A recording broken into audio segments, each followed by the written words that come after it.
Hi കൂട്ടുകാരെ, മിനീസ് കിച്ചണിലേക്ക് എല്ലാവർക്കും സ്വാഗതം കേട്ടോ. ഇത് ഇന്ന് ഇലിമ്പിപ്പുളി കൊണ്ട്, ഇപ്പോൾ നമ്മുടെ ഇലിമ്പിപ്പുളിയുടെ സീസണാണ്.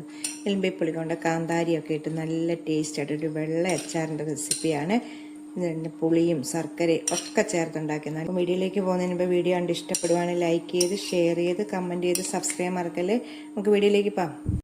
ഇലിമ്പിപ്പുളി കൊണ്ടൊരു അച്ചാറാണ് കേട്ടോ. ഇലിമ്പിപ്പുളി പലയിടത്തും പല പേരാണ്. ഞങ്ങളുടെ ഇവിടെയൊക്കെ ഇലിമ്പിൻ പുളി എന്നാണ് പറയുന്നത് കേട്ടോ. അപ്പോൾ ഇത് പറിക്കാൻ പോയപ്പം കുറച്ച് കാന്താരികളെ ഇട്ടിട്ടുണ്ട്, ഇതിലേക്ക് ഇട്ടിട്ടുണ്ട് കേട്ടോ.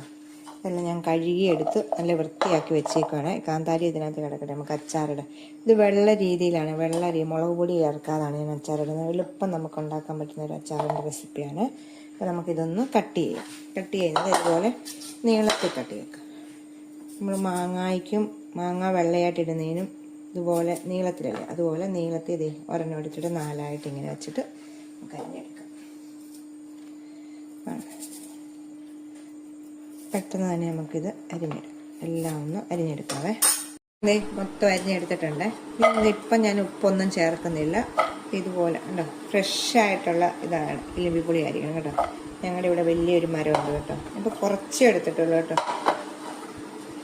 ഇതുപോലെ എടുത്തിട്ടുണ്ട്. ഇനി കാന്താരി മാറ്റി വെച്ചിട്ടുണ്ട്. ഇതിനകത്തോട്ട് ഒരു 3-4 പച്ചമുളകും കൂടി എടുക്കുന്നുണ്ട്, ചെറുതായിട്ട് അരിഞ്ഞെടുത്തത്. റെഡിയാക്കാൻ വേണ്ടിയിട്ട് ഒരു ചീനച്ചട്ടി വെച്ചിട്ടുണ്ട്. ഇതിലേക്ക് നല്ലെണ്ണയാണ് ഒഴിക്കുന്നത്. നിങ്ങൾക്ക് ഇഷ്ടം വെളിച്ചെണ്ണയാണേലും മതി. ഇപ്പം നല്ലെണ്ണയാണ് ഒഴിച്ച് വെക്കുവാണ്. ഇതൊക്കെ പെട്ടെന്ന് തീരുന്നതാണല്ലോ, അപ്പം വെളിച്ചെണ്ണയാണെങ്കിലും ഉപയോഗിച്ചാൽ. അപ്പം 2 ടേബിൾ സ്പൂണ് നല്ലെണ്ണ ഒഴിച്ചിട്ടുണ്ട്. ചൂടാകട്ടെ. ചൂടാകുമ്പോൾ അതിലേക്ക് കടുക്, ഉലുവ ഇച്ചിരി കേട്ടോ. ഓരോ ടീസ്പൂണ് കടുക്, ഉലുവ. രണ്ടും ഒന്ന് പൊട്ടട്ടെ. രണ്ടും ഓരോ ടീസ്പൂൺ ഇട്ടിട്ട്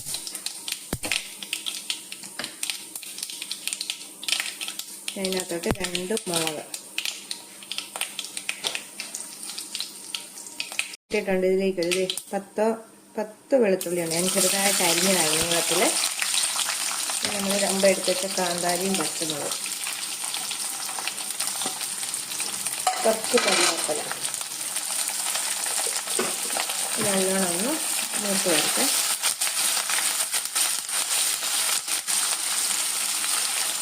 നമ്മൾ ഇഞ്ചി ചേർക്കുന്നില്ല കേട്ടോ. വെളുത്തുള്ളിയും പച്ചമുളകും മാത്രമേ ചേർക്കുന്നുള്ളൂ, ഇഞ്ചി ചേർക്കുന്നില്ല. സ്വല്പങ്ങളും ഒത്തിരി അങ്ങ് ഗോൾഡൻ നിറമാണ്ട, ഒത്തിരി കൂടെ ഒന്ന് നോക്കട്ടെ. ടീസ്പൂൺ മഞ്ഞൾപ്പൊടിയാണ്. തീ കുറച്ച് വെച്ചിട്ട് മഞ്ഞൾപ്പൊടി ഒന്ന് എണ്ണയ്ക്കകത്ത് ചൂടായി കിടക്കുന്ന എണ്ണയാണ്, അത് മൂത്ത് കിട്ടിക്കോളും. എല്ലാത്തോട്ട് നമുക്ക് പുളിയില്ല.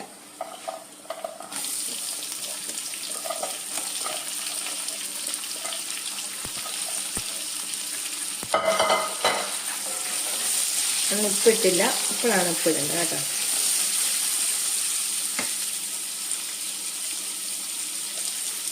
എണ്ണയ്ക്കകത്തൊന്ന് വാടിക്കണ്ട. നമ്മൾ ആവശ്യത്തിനുള്ള ഉപ്പൊക്കെ എടുക്കുന്ന ഇതനുസരിച്ച് നമ്മൾ ഉപ്പിടുകയാണ്. ഇട്ടിട്ടുണ്ട്. ഇനി ഇതിലേക്ക് സ്പെഷ്യൽ ആഡ് ചേർക്കുന്നത് ചെറിയ കുഞ്ഞു നെല്ലിക്കയുടെ വലിപ്പത്തിലുള്ള പുളി എടുത്ത്, വാളംപുളിയാണ്, അതെടുത്ത് ഞാൻ പിഴിഞ്ഞ് സ്വല്പം വെള്ളത്തിൽ ഒഴിച്ചാണ് അതിലിടുവാണ്. ഇവിടെ ഈ ഇലിമ്പിപ്പുളി പുളിയാന്ന് ഓർക്കണ്ട. ഈ 2 പുളിയും കൂടെ ആകുമ്പോൾ നല്ലൊരു ടേസ്റ്റാണ് കേട്ടോ. പുളി ബാലൻസ് ചെയ്യാൻ വേണ്ടി സ്വല്പം ഒരു ടീസ്പൂണ് ശർക്കരപ്പൊടിയും കൂടി ചേർക്കാം. ഇത്രയും ശർക്കരപ്പൊടി.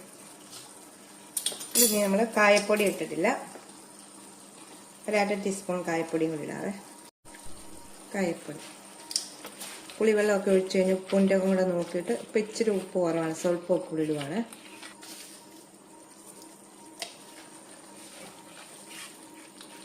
നല്ല ടേസ്റ്റായിട്ടുള്ളൊരു വെള്ള ഇലിമ്പിപ്പുളി അച്ചാറാണ് കേട്ടോ. നല്ല ഈ പുളിവെള്ളവും ശർക്കരയും എല്ലാം കൂടെ ആകുമ്പോൾ ഇതെ പിടിച്ച് നീ ഒന്ന് ഇരിക്കുമ്പോൾ ഒന്നുകൂടെ ഒന്ന് കുറുകി കിട്ടും. ഉണ്ടോ, പെട്ടെന്ന് നമുക്ക് ഉണ്ടാക്കാൻ പറ്റും. നമുക്ക് നീ ഒന്നത് ഇച്ചിരി പുളിവെള്ളം ഒന്ന് തിളച്ച് വരുമ്പോഴത്തേക്ക് പെട്ടെന്ന് തന്നെ ഓഫ് ചെയ്യാവേ. നമ്മൾ തീ ഓഫ് ചെയ്തിട്ടുണ്ട് കേട്ടോ. ഉണ്ടോ, ഇത് പെട്ടെന്ന് നമ്മളുണ്ടാകും. നമ്മൾ ഇനി ഇതിനകത്ത് വിനാഗിരി ഒന്നും ഒഴിക്കത്തില്ല. ഈ പുളിവെള്ളം ഒഴിച്ചാൽ നല്ല ടേസ്റ്റാണ് കേട്ടോ. നിങ്ങളിങ്ങനെ ഒന്ന് ചെയ്ത് നോക്കണം കേട്ടോ. ഈ പുളിവെള്ളമൊക്കെ ചേർത്ത് ഒന്ന് ഉണ്ടാക്കി നോക്കണം. നമുക്ക് തീ ഓഫ് ചെയ്യാവേ. ഞാൻ ആ ചീനച്ചട്ടിക്കകത്തുനിന്ന് ഒരു ബൗളിലേക്ക് മാറ്റിയിട്ടുണ്ട്. ഇത് ചൂടാറിയ ശേഷം നമുക്ക് കുപ്പിയിലിട്ട് വെക്കണം. ചൂട് തണുത്ത ശേഷമാണ് നമ്മൾ കുപ്പിയിട്ട്. ഇത് നോക്കിയേ, ഒന്ന് അളിഞ്ഞിട്ട് പോലും ഇല്ല കണ്ടോ. ഇരിക്കും തോറും നല്ല ടേസ്റ്റ്. നമ്മൾക്ക് കഞ്ഞി കുടിക്കാനും ഒക്കെ നല്ലൊരു ടേസ്റ്റായിട്ടുള്ള ഒരു അച്ചാറിൻ്റെ റെസിപ്പിയാണ്. നിങ്ങൾ കാണുമ്പോഴേ അറിയാമല്ലോ. നല്ല വായിക്കൂടെ വെള്ളം വരുന്നുണ്ട് ആർക്കെങ്കിലും, നല്ല ഇത് ഇതിൻ്റെ നീരുണ്ട്, ഇതിൻ്റെ നീരും ആ പുളിയുടെ വെള്ളവും എല്ലാം കൂടെ ഇറങ്ങും. ഇത് നീരിക്കുമ്പോൾ കുറുവും കേട്ടോ. നല്ല ടേസ്റ്റാണ് ഇത് കഴിക്കാനായിട്ട്, നല്ലൊരു മണമാണ് ഇതിന് കേട്ടോ. അപ്പം എല്ലാവരും ഒന്ന് ട്രൈ ചെയ്ത് നോക്കണം. നമുക്ക് അടുത്ത ഒരു വീഡിയോയിൽ കാണാം. ടാറ്റാ.